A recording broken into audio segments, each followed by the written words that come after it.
ভুল চিকিৎসায় রোগী মৃত্যুর অভিযোগে থানায় অভিযোগ দায়েরের পাশাপাশি জলপাইগুড়ি মেডিকেল কলেজ ও হাসপাতালের অধীন সুপার স্পেশালিটি হাসপাতালের গেটে অবস্থান বিক্ষোভে বসেছেন মৃতার আত্মীয় পরিজনেরা। রোগী মৃত্যুকে কেন্দ্র করে ব্যাপক চাঞ্চল্য জলপাইগুড়ি মেডিকেল কলেজ ও হাসপাতালের অধীন সুপার স্পেশালিটি হাসপাতালে। ভুল চিকিৎসার অভিযোগ তুলে জলপাইগুড়ি কোতোয়ালি থানায় দ্বারস্থ রোগীর আত্মীয় পরিজনেরা।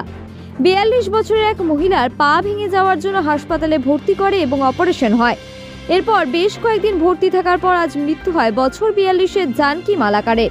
ভুল চিকিৎসার কারণে রোগীর মৃত্যু হয়েছে এমন অভিযোগ তুলে হাসপাতালের গেটের বাইরে অবস্থান বিক্ষোভে সামিল হয় রোগীর আত্মীয় পরিজনেরা। ঘটনার তদন্তের দাবি জানিয়েছেন পরিবার। ঘটনাস্থলে পুলিশ।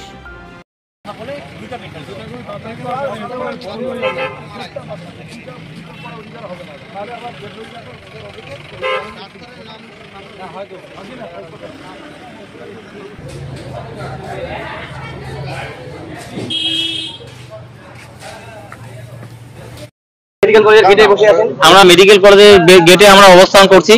আমাদের একজন পেশেন্টের মৃত্যু হয়েছে, সেটা পা ভাঙা নিয়ে আমরা এখানটায় ভর্তি করাই। একটা ছোট বিষয়ে হঠাৎ করে মারা যাওয়ার কথা আমাদের আগাম কিছু জানানো হয় নাই। আমরা এটা মনে করছি যে পুরোপুরি চিকিৎসার গাফিলতির জন্য আমাদের পেশেন্টের মৃত্যু হয়েছে। তাই সঠিকভাবে যাতে মানুষ এখানকার চিকিৎসা পরিষেবা পায়, এত ভালো ইনফ্রাস্ট্রাকচার এত ভালো যন্ত্রপাতি থাকা সত্ত্বেও চিকিৎসাটা মানুষ পাচ্ছে না, আমাদের মতো পেশেন্টের যাতে আরো মৃত্যু না হয় সেই জন্য আমরা এখানটা অবস্থান বিক্ষোভ করছি এবং যারা দোষী চিকিৎসক আছে তাদের শাস্তির দাবিতে আমরা এখানে গেটের সামনে বসছি।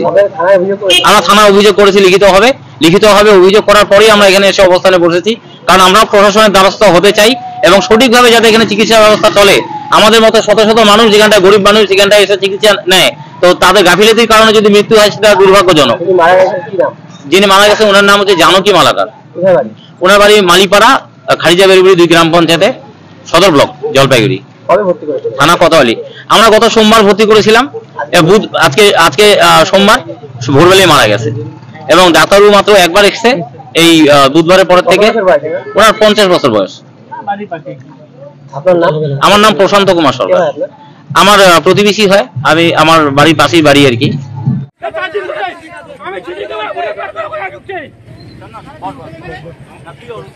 অনেক ছেলের চোখে জল বাইর করে দেয় এই ডাক্তারগুলো। আমি এই যাই আমার প্রশাসনের কাছে ডাক্তারকে ডাকুক, নার্সকে ডাকুক। আমি কতবার গেছি নার্সের দুয়ারে, কলিঙ্গের দুয়ারে। আমার ডাক্তার কেন 4 দিন ধরে আসলো না? মারা গেছে কি কারণে? ওটা পরিকার কথা। ডাক্তার কেন 4 দিন থেকে ঢুকলো না? বৃহস্পতিবার রাত থেকে আজকে সোমবার ভোর অব্দি ঢুকলো না। আমার মা 3টা থেকে অসুস্থ, মা শ্বাসকষ্ট কষ্ট। আমাকে বলতে পারতো ভাই এখানে চিকিৎসা হবে না, তুমি নিয়ে যাও। আমার মাকে আমি বাইরে মারতাম না, চিকিৎসা করতে পারতাম। ওটা আমার ব্যাপার, আমার ব্যক্তিগত ব্যাপার। না পারলে আমাকে ছাড়া দিল না কেন? হ্যাঁ, তোর তাই ডাক্তারের আমার ছেলে ডাক্তার হতো, ও ছাড়া কথা বলতো আমাকে।